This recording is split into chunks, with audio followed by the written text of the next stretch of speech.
So fantastic. Yes. So I'm very thrilled to be able to introduce Dasha Lukiniha. And I'm going to ask you, you're going to have to say your name for me in a minute, Dasha, because I'm probably pronouncing it wrong. But Dasha is an integrative therapist and clinical hypnotherapist. And she is going to be talking about an integrative approach, moving beyond a toolbox. Dasha is, as I say, she's an integrative therapist. She's a clinical hypnotherapist with additional psychotherapeutic training who specializes in helping people overcome various forms of anxiety, depression, and go through life crises. She works in a person-centered, empathy, great, can't speak now, empathic way where the client is placed at the center of the process with their unique, let me just move this along again.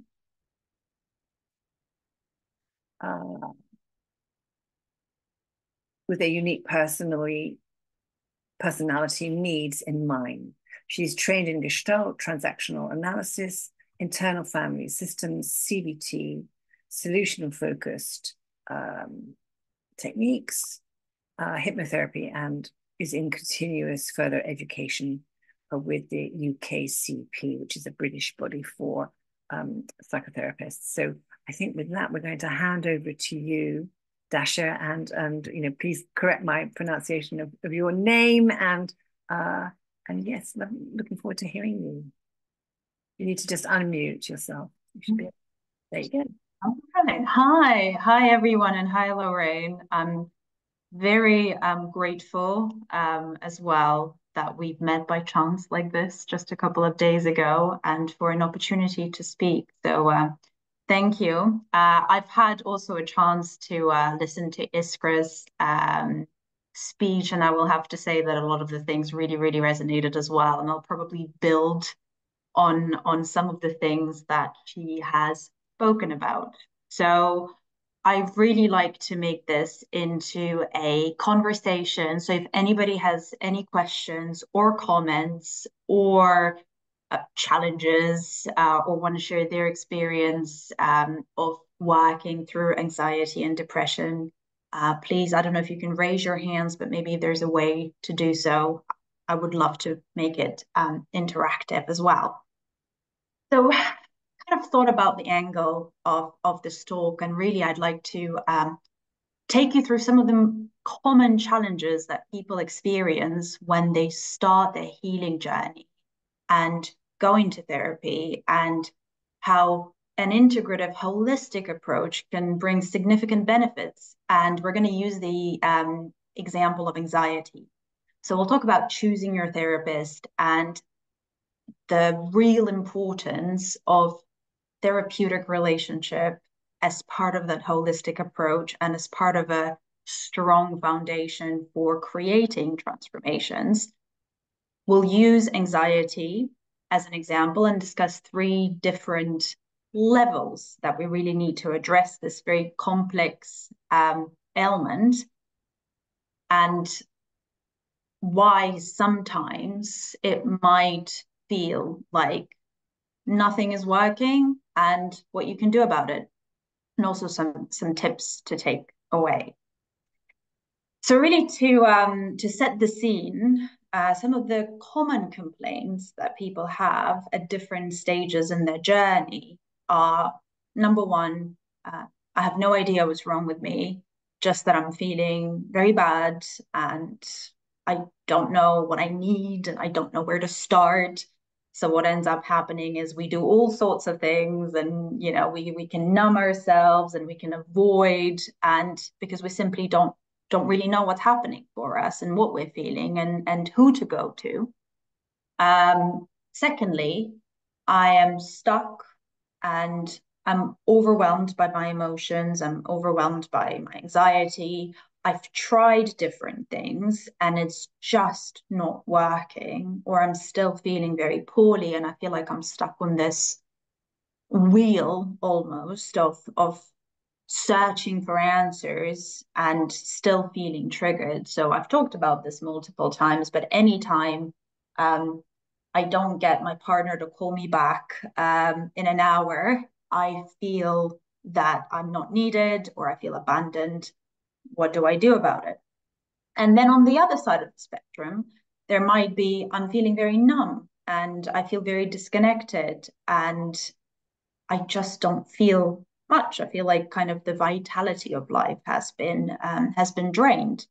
And they're all very different states and very different feelings. And it's really for this reason that we as humans are so incredibly complex and unique in the way that we process the world around us, that it is virtually impossible to provide a blueprint of some form for working through X and for working through Y. And as one of the modalities that I work with is hypnotherapy, there's a lot of kind of notion there that if you can kind of do a script in anxiety, it'll just kind of be taken away. And this is absolutely not the starting point. It is a beautiful tool with a beautiful philosophy, but it absolutely needs to come with a very important underlying foundation attached to it. And so, especially when we speak about complex pains that we as humans experience, and anxiety and depression can really fall under that. Very often, it occurs as a result of a relational breakdown of some form. And so, with that in mind, I want to quote Carl Rogers, who was one of the founders of humanistic psychology and was very known for his person-centered approach. And I think he's put it beautifully. When I have been listened to and when I have been heard, I am able to re-perceive my world in a new way and to go on. It is astonishing how elements that seem insoluble become soluble when someone listens. How confusions that seem irremediable turn into relatively clear flowing streams when one is heard. I have deeply appreciated the times that I have experienced this sensitive, empathic, concentrated listening. And as a person-centered therapist, I cannot agree with this more. Can I No, do something? Sorry to jump in there. Do you think that does that apply to listening to ourselves as well as listening to other people listening to us? of course. And actually, what you mentioned a very important point, because very often it's when we don't yet have the skill to listen to ourselves in that way, is that we come to therapy, and that relationship that we get perhaps for the very first time, where we feel listened, accepted, and heard, is how we get the first modeled experience of that we then kind of inbuild and take away with us. Absolutely. That's so true. That was certainly the case for me when I began my therapeutic journey. Yeah, fantastic. Thanks. Yeah, yes, of course. And really, it's most commonly we break in relationships and we heal in relationships. And so modeling that safe environment in therapy, just as you mentioned, to learn to relate to ourselves in that compassionate way, can be the very first experience. And this alone can have a very profound healing effect within in itself. This sense of safety, this feeling seen, feeling heard, and feeling accepted. One of the core conditions of person-centered therapy, for example, is unconditional positive regard. So it's a very, very powerful way of relating to someone that not a lot of people, it's a skill that we really train in ourselves. And it's very powerful in within in itself. And so And it might take time, and that's perfectly okay. And when you are starting therapy, always check in with yourself. How do I feel through this process in therapy? Does my therapist feel like a good fit for me? Do I feel heard, seen, accepted? And of course, bear in mind that it takes time to build that sense of safety sometimes, because we come with a ruptured sense of safety. So we may perceive, someone as threatening, and that's perfectly okay. And that's kind of why we're here. And important part of therapy can be coming to your therapist with difficult feelings about them. And it's so important to feel that you're able to do so, because sometimes, in the idea of coming to your therapist and telling your challenging, frustrations with them can feel terrifying and bring on a lot of anxiety and depressive thoughts in itself. And it holds the most amazing potential for transformation. And so really, you're on mute, Lorrayn. Yeah, so just for people who are maybe new to this process, so for somebody to come and say, for example, something horrendous to you, like, well, I think you're just wanting to, make it sound like I've got all this maladaptive, behavior patterns, so that, I keep bringing money to you as a client. It's like, you're able to say even that, even anything at all without the therapist reacting. Because I just remember one situation when in my early, time of seeing a therapist, and I did say that to him, and he exploded and threw me out. He hadn't learned the level of, he hadn't had the level of training that you had. Luckily, I knew enough to know what was going on. He got triggered. So that's the fear, isn't it, with people, that if they say that their truth, they're going to get somebody being angry back to them, or minimizing them, or something like that. Very spot on. And thank you for sharing your experience, because imagine if it's for the first time that if anger was banned in your family, and it's the first time that you come in with the feelings of anger to someone in a supposedly very safe environment, where it's a part of your transformation to allow yourself to express your anger and your needs, and you get that experience, what can end up happening is you can end up reinforcing your model of, this is terrifying and I will lose my relationship if I express anger. So it's extremely, so just having that lens on when you go into therapy, where it's completely okay to do that. And if you're getting different feedback, then not to take this as there's something wrong with me. It's very important. And it's also important to be able to challenge your therapist. So if something doesn't resonate with you, or a tool or a technique, now that we're talking about a tool and techniques, doesn't work, it's absolutely for you to come in and say, listen, I don't think this resonates, or I'm not quite sure about this one. And it's our job to create a process that works for your specific worldview. So the ability to bring challenging feelings and emotions about your therapist, and also to be able to co-create the space of therapy, where a therapist may throw out their ideas, their solutions to you, suggestions to try things, and you're very comfortable to say, actually, this doesn't resonate, or this wouldn't work, or I'm not comfortable with this. Absolutely necessary. So if we now look at anxiety as an example, and a very common complaint, and a very multifaceted one, that may require very different approaches and very different tools to address it. And of course, there are many different forms of anxiety, from OCD to generalized anxiety disorder to phobias, panic, many other things. And work with anxiety usually involves addressing three pillars that it stands on.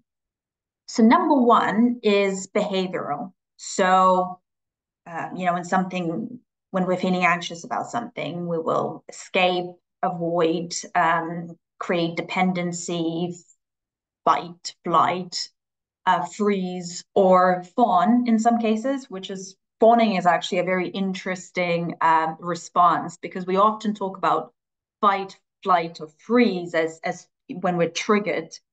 But actually, fawning is a trauma response where a person behaves, where we sort of behave in a people pleasing way to avoid conflict and establish a sense of safety. So that often happens when like for example, in your example, if you were to come in with frustrations to somebody, to a person, to a therapist, but actually this would invoke punishment. So we then know this, we learn this, especially as children, and we start to monitor our environment emotionally and almost preempt any conflicts. And that in itself requires a huge amount of energy being kind of put out by ourselves. We spend almost all of our energy to emotionally monitor and put out any fires, take responsibility for other people's behaviors and feelings. And that creates a lot of anxiety and potentially depression because we're not following our own path, but we're just monitoring what's happening. So that's the first pillar. The second pillar is the cognitive pillar. So how we interpret the situation and how we appraise it. So catastrophizing. He hasn't called me back in an hour. It's been an hour. He must hate me. I do not matter to him. Or, I have a small spot in my arm. I'm going to die. That's the end of the story. And the third component is the physiological component. So that's the way that our body responds. So increase in heart rate, respiration, sweating, amongst other somatic experiences that we have. And so if we examine each one and see how very different approaches might be needed to address them, and that's why having this integrative approach that rests on the foundation of a strong therapeutic alliance can bring significant benefit. So if we look at the behavioral component that we talked about, when we're anxious, we often engage in this anxiety avoidance cycle. So imagine a situation where, and think of your own, perhaps a situation in your life will resonate. So I'll just throw out an example there. But imagine if you're going through a difficult period in your life. You're already feeling quite maybe low and you're feeling a little bit anxious and you feel quite overwhelmed.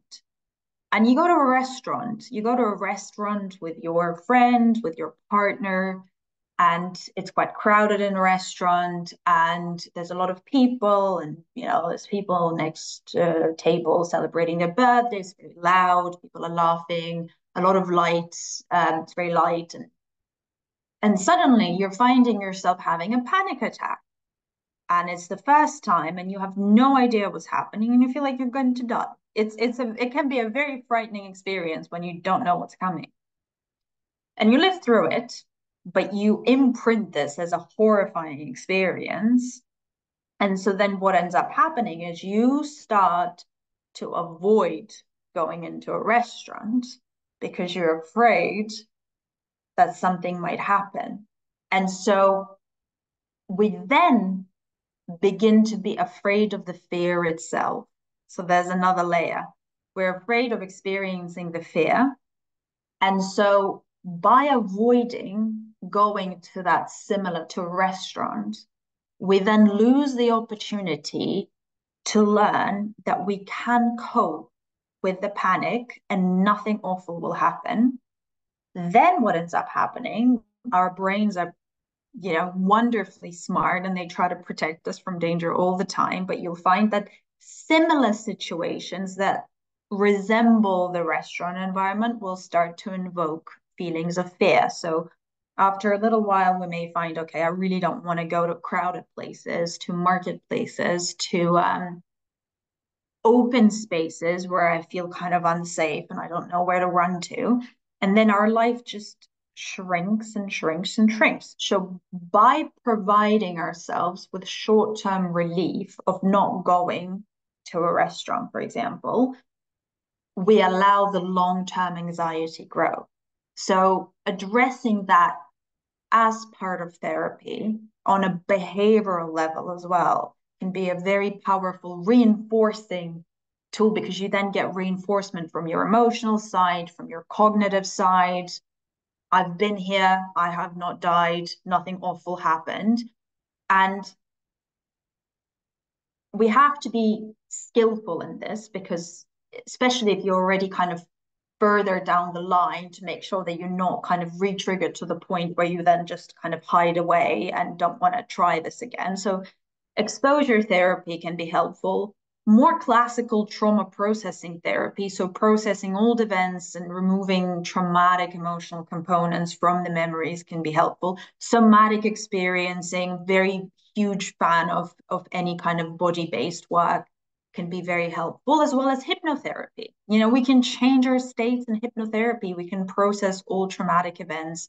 We can learn to self-soothe. We can use beautiful metaphors to change our state. Just like my professor once told us, Tolkien created his own world, and can we create our own world? And we absolutely can. And so if we think about the second component, the cognitive component, CBT can be a very good technique to address the automatic thoughts that we're having. And then if we move on to the physiological piece, with the heart, with the breath, everything, that's how we know we're anxious. And there's a quote by an unknown author that says, when you own your breath, nobody can steal your peace. And it's very important. If we think about the different needs, levels of needs that our brain has, and it's really the first thing, the physiological part. It's all about regulating, relating, and reasoning. And they're three different levels. So we cannot relate well to others if we're not feeling regulated. We cannot easily access our reason if we're not feeling connected. So to keep our learning brain switched on, we first need to make sure that those lower levels of needs of regulating ourselves, those are taken care of. And it's very interesting how we can, how much we can learn really from our breath. So I quickly want to show two, maybe even one exercise for breathing. I don't think I'll have the time to go over the mind-body connection, so I'll just really quickly make a note of, even when we look after these three levels, we might need to take a broader perspective. Because if we work in a CBT approach to address our cognitive thinking distortions, the emotional and the physiological components might remain. So as a result, for example, trauma that is very much stored in our bodies to a large degree. And, we often think of trauma as a big T kind of singular event, but actually adverse childhood experiences of neglect, complex developmental trauma, that's all very much trauma that's stored in the body, that gets translated into our cognitive distortions, that invokes, certain sensations when we're feeling triggered.